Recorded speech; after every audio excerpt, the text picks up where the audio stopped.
Saldırılar devam ediyor. 11. gününde de yoğun bir şekilde devam ettiğine şahitlik ediyoruz bu savaşın.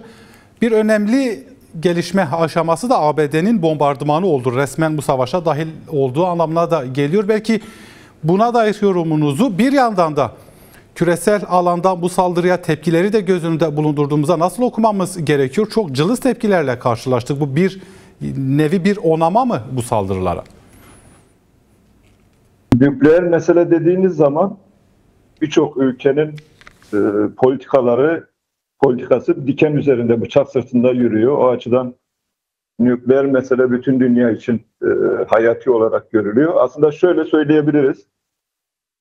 Bütün ülkelerin, ABD'nin, Rusya'nın, İngiltere'nin, Fransa'nın, Hindistan'ın, Pakistan'ın, Kuzey Kore'nin hangi ülke olursa olsun bütün ülkelerin nükleer silahlarının yok edilmesi gerekiyor. Birleşmiş Milletler'in devreye girmesi gerekiyor. Uluslararası Atom Enerjisi Ajansı'nın devreye girmesi gerekiyor, yok edilmesi gerekiyor. Burada bu savaşın gerekçesi de nükleer programı İran'ın. Nitekim ABD Başkanı Trump'ın üzerinde ciddi bir kuşatma da vardı. Doğrudan harekete katılması için. İsrail vurarak başladı. İngiltere'nin, ABD'nin desteğini aldı. Çünkü İngiltere'nin de şöyle bir özelliği var.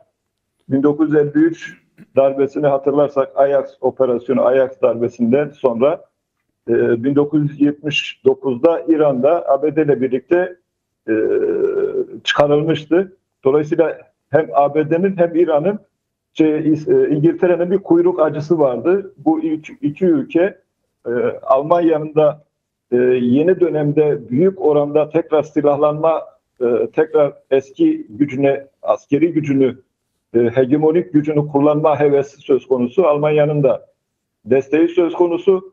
Bu bağlamda İsrail'in de Netanyahu'nun da Trump'la ilişkileri yoğun olduğundan Trump'a adeta ilk defa bir ABD başkanı olarak sen İran'ın dize getireceksin, diz çöktüreceksin mealinde bir baskı uyguladılar ve savaşın 10. günü 22 Haziran'da gecenin ilk saatlerinden itibaren ABD'nin B-2 Spirit bombardıman uçaklarıyla İran'ın Fordo, Natanz, İsfahan nükleer tesislerinin vurulduğunu gördük. Fordo en büyük nükleer tesis. Uranyum zenginleştirmenin en yoğun olduğu tesis. Dolayısıyla bu tesise İsrail'in askeri kapasitesinin yetmediği söyleniyordu. Yerin altında çok çok derinde olduğu için ABD'nin yapması gerektiği söyleniyordu ve Trump'a bu kabul ettirildi. Buna karşı da İran'ın etrafındaki Çin dostlar alışverişte görsün mealinde tepki gösterdi. Rusya yine hakeza müttefiki olduğu için tepki gösterdi. Kuzey Kore tepki gösteriyor. Ve bölgedeki bazı ülkeler resmi olarak neticede hiçbir ülke biz savaş istemiyoruz demez resmi olarak. Görüntüyü kurtarmak için tepki gösterdiler. Burada şunu biz görüyoruz. Örneğin İran'ın Dışişleri Bakanı Abbas Irakçı 20 Haziran'da Cenevre'deydi. İngiltere, Fransa, Almanya'nın Dışişleri Bakanlarıyla bir görüşme yaptı. Oradan da bir sonuç çıkmadı. Önce saldırıların durdurulması gerektiğini söyledi. O Batı ülkeleri, Avrupa Birliği ülkeleri artı İngiltere artı ABD ciddi anlamda konsolide olmuş durumda. Buna karşı şöyle bir beklentisi vardı aslında. İran'ın belki yanıldığı en önemli şeylerden birisi de bu. Sizin sorunuza da cevaben. Niye bu kadar tepki olmadı? İran şunu bekliyordu. Çünkü hatırlarsak Asya bölgesinde farklı kutuplar oluşturma, farklı organizasyon, örgütler oluşturma girişimleri yoğunlaşmıştı son dönemde. Örneğin Şangay Beşlisi artarak 10 üyeye kadar çıktı. Ki Şangay İşbirliği Örgütü'ne İran'da 2021'de dahil edildi. Sonra Belarus'ta dahil edildi. 10 üyeye ulaştı. Kamu Güvenliği Anlaşmaları Örgütü yine Rusya tarafından önemsenen bir örgüttü. Yine Rusya'nın Çin'in başını çektiği BRICS önemli bir organizasyon olarak görülüyordu, addediliyordu. Ama biz burada gördük ki BRICS'te, KGÖ'de Kamu Güvenlik Anlaşması örgütü şöyle İran'ı yalnız bıraktı. Çünkü onlar da aslında şöyle ki sürükleyici ülkelerin bazı beklentileri var. Bugün 21-22 Haziran'da İstanbul'da bir toplantı vardı. İslam İşbirliği Teşkilatı'nın 51. Dışişleri Bakanı toplantısı. Tam o dönem, o gün o zirvenin ikinci günü başlamadan ABD saldırı düzenledi. İran'ın nükleer tesislerine saldırı düzenledi. İlginç olan 57 ülkeli bu İslam İşbirliği Teşkilatı çok büyük bir şey gösteremedi. Reaksiyon gösteremedi. İran'ın istediği düzeyde bir reaksiyon gösteremedi. Çünkü orada da çok parçalı duruş var. Orada da farklı hesaplar devreye giriyor. Orada işte dinsel, mezhepsel hesaplar devreye giriyor. Enerji koridorları devreye giriyor. Askeri denklemler devreye giriyor. Ondan sonraki önemli zirvelerinden birisi yine Arakçı'nın Moskova ziyareti. 22 Haziran itibariyle Putin'le bir görüşme yaptı. İran'ın dini lideri, ki İran'daki siyaseti belirliyor, askeri operasyonu belirleyen kişi, yargı idam süreçlerini belirleyen kişi Hamaney'in mektubunu iletti. Hamaney'in mektubunda da Arakçı'nın talebi de Rusya'nın yardım etmesi. Burada İran işte bu süreci, bu denklemi iyi okuyamadı. Destek göreceğini zannetti. O destek Rusya'dan da gelmeyecek. O destek Çin'den de gelmeyecek. O destek diğer ülkelerden de gelmeyecek. Çünkü İran'ın şöyle bir özelliği ortaya çıktı.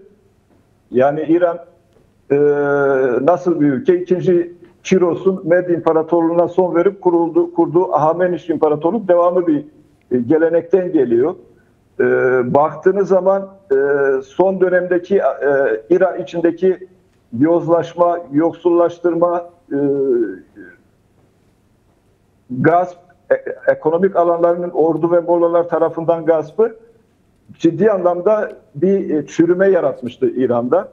Dolayısıyla bir nevi şeye de benziyor bu.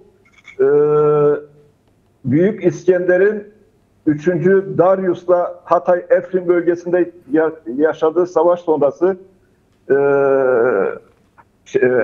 Hevler bölgesindeki yine yaptığı savaştan sonrası İran'daki o dönemdeki iç çürümenin yansıması olarak, iç ihanetin yansıması olarak 3. Darius'un yok edildiğini, İran ve Ahameniş İmparatorluğu'nun yok edildiğini biliyoruz tarihten. Bu dönemde de aslında böyle bir çürüme yaşanıyor. İç ihanete de uğradı İran. Dolayısıyla kendi bu yozlaşmanın getirdiği sonuçlar neticesinde kendi komuta kademesini koruyamadı. Kendi bürokratik elitlerini koruyamadı. Kendi nükleer uzmanlarını koruyamadı. Bunun bir sebebi de aslında İsrail çok kararlıydı. 7 Ekim 2023 Aksa tufanının bütün aktörlerini cezalandırmayı stratejik olarak önüne koymuştu İsrail yönetimi ve bunu Hamas'la yaptı, Hizbullah'la yaptı. Yemen'de Husileri büyük oranda bir noktaya getirdi ve onun komuta karargahı olarak İran, yani merkezi çeşme başı olarak İran'ı görüyordu. İran'ı da bu şekilde dize getirmeye çalışıyordu. İran'ın, Hizbullah'ın, Hamas'ın bu kadar hızlı bir şekilde bozgun yaşaması, hezimet yaşaması, küçük düşürülmesinin aslında ana sebeplerinden birisi işte yozlaşma, yoksullaştırma, yağma politikasıysa bir sebebiyle güçlü bir ideolojik hattın oluşturulamaması, güçlü bir vizyoner, stratejik hat oluşturulamamasından kaynaklanıyor. O da siz bir rejim inşa ederken halkla barışamıyorsanız, halklarla barışamıyorsanız, özgürlükçü bir yapınız yoksa, inşa ettiğiniz rejim dışlayıcıysa, ötekileştiriciyse, asimilasyoncuysa, halkları kimliksizleştirmeye çalışıyorsa siz çok fazla bir şey bulamazsınız, destek bulamazsınız. Neticede İran'ın da Kudüs gücü üzerinden Yemen'den, Irak'tan, işte Haçlı Şabi ile Irak'ta, Yemen'de Ensarullah hareketiyle, Filistin'de İslami Cihat Hamas'la, Lübnan'da Hizbullah'la bunların oluşturduğu temel ideolojik sütun dinsel ayrımcılığa dayanıyor. Birçok diğer ülkelerin de yaptığı cihadist, diğer IŞİD'in, El-Nusra'nın Sünni cihadizmi karşısında o da bir Şii cihadizmi üzerinden hareket ettiği için hem kendi içindeki halklarla da destek bulamıyor, hem çevre ülkelerinden de, çevre halklarından da bir destek bulamıyor. Dolayısıyla İran'ın bu kadar böyle hızlı bir şekilde çözülme yoluna girmesinin ve diğer ülkelerin de destek için şu yönün destekten çekinmesinin sebeplerinden birisi de bu. Çünkü kazanamayacak bir atta da oynamak istemiyorlar bu ülkeler. Değerli Mehmet Ali Çelebi, belki bu pencereden Türkiye'ye de bakmakta fayda var. Elbette İsrail karşıtlığı açıklamaları sık sık yapıyor. Kınayan, tepki gösteren bir noktada duruyor belki kameralar önünde. Ancak düne dönelim, ABD'nin yaptığı bombardımandan sonra ABD'ye doğrudan bir kınama göremedik. Evet, ilginç bir tablo. Aynen hakikaten bir süredir CHP'nin Genel Başkanı Özgür Özel sık sık konuşmalarında dile getiriyordu. Evet. Gazze'ye yönelik İsrail'in saldırıları karşısında işte Netanyahu yönetimini kınarken neden Trump yönetimine destekçisi, her türlü askeri olarak, siyasi olarak destek olan, ekonomik olarak destek olan Trump'a neden bir şey söylemedin diyordu. Bu son saldırıda da çok bariz şekilde görüldü. Bir 2-3 paragraflık kısa bir açıklama yapıldı. Dışişleri yazılı açıklamasında tek bir kelime bile kınama ifadesi yoktu. Evet. Diplomatik yollarla çözülmesi gerektiği söyleniyordu. Bunun ana sebebi şu: bu savaştan bazı ülkeler belli kazançlar sağlamaya çalışıyor. Örneğin Rusya'nın müdahil olmaması, destek olmamasının sebeplerinden birisi de bu. Rusya müttefiki olduğu halde güçsüz bir İran istiyor. Güçsüz, kolu kanadı kırılmış bir İran Rusya'ya daha çok bağımlı olacak. Rusya'nın işte nükleer yakıtına bağımlı olacak. Rusya'nın askeri ekipmanına, lojistiğine bağımlı olacak. Yine Çin'den gelen Güney koridoru üzerinden orada Rusya uzanan bir orta koridorla bağlantı yapılan Kuzey-Güney koridoru var. Rusya ondan çıkar sağlamaya çalışıyor. Dolayısıyla aynı zamanda bu kriz Ukrayna-Rusya savaşından uzaklaştırdı gündemi. Bütün dünya Orta Doğu'ya fokuslandı. İşte uzun süredir Asya Pasifik'e ABD odaklanacak diye Obama, Biden, Trump dönemlerinde argümanlar vardı, senaryolar vardı. Ama gördük ki bütün aslında denklem tekrar Orta Doğu üzerinden dönüyor. Çünkü hem ekonomik kavşak noktası, hem ticaret koridorlarının kavşak noktası, hem askeri manevraların kavşak noktası, hem doğalgaz, petrol alanları halen etki durumda dünya ekonomisine. Dolayısıyla böyle bir durum söz konusu. Çünkü aynı zamanda burada şöyle bir döngü de var. Pakistan'ın Gwadar limanı, Çin, Pakistan, İran Güney koridorda önemli bir limanda. O bağımsızlığını ilan eden Belucistan eyaletinde kaldı. Şimdi o hatta Çabahar limanı var. O da İran'a bağlı Belucistan'ın. Yani şu anda örneğin Hürmüz Boğazı'nın kapatılması konuşuluyor. İran'a dost olmayan ülkelere. İran yine bir kriz sırasında 1983'te İran-Irak Savaşı sırasında okyanusa açılan bir liman yapmıştı. Çabahar Limanı, o da Belucistan'da. Dolayısıyla bu alanlardaki potansiyel Rusya için çok önemli, çok hayati. Rusya güçsüz bir İran olursa buralardan çok iyi faydalanacağını düşünüyor. Türkiye'de İran için İran'ın aslında nükleer silah sahibi olmasını istemeyen ülkelerden, İran'ın çok güçlü olmasını istemeyen ülkelerden, İran'ın eğer İran'a karşı NATO gibi güçler, ABD gibi güçler rejimi değiştirme yönünde bir karar alırlarsa hemen sahaya inebilecek şekilde aportta bekleyen bir ülke Türkiye. Ama bu dönemde çünkü öyle bir konjonktür var ki bu dönemde Türkiye Beluçların ve Kürtlerin bu konjonktürden çok faydalı çıkacağını düşünüyor. Öyle bir algısı var. Çünkü Kürtler 91'deki 1. Körfez Savaşı'ndan da ne öbür güç ne öbür güç deyip üçüncü güç olarak sıyrıldı. İkinci Körfez Savaşı'ndan da yine hakeza o şekilde sıyrıldı. Arap Baharı'ndan da Kürtler o şekilde sıyrıldı. Hiçbir güce tabi olmadan kendi inisiyatifleriyle belli bir rota, belli bir yol haritası çizerek sıyrıldı. Buradan da bu konjonktürde de Kürtlerin yeni bir Rojava yaratmasından çekindiği için İran'ın şu anda yıkılmasını istemiyor. Evet. O da Rusya gibi İran'ın kolunun kanadının kırılıp çaptan düşmesini bekliyor.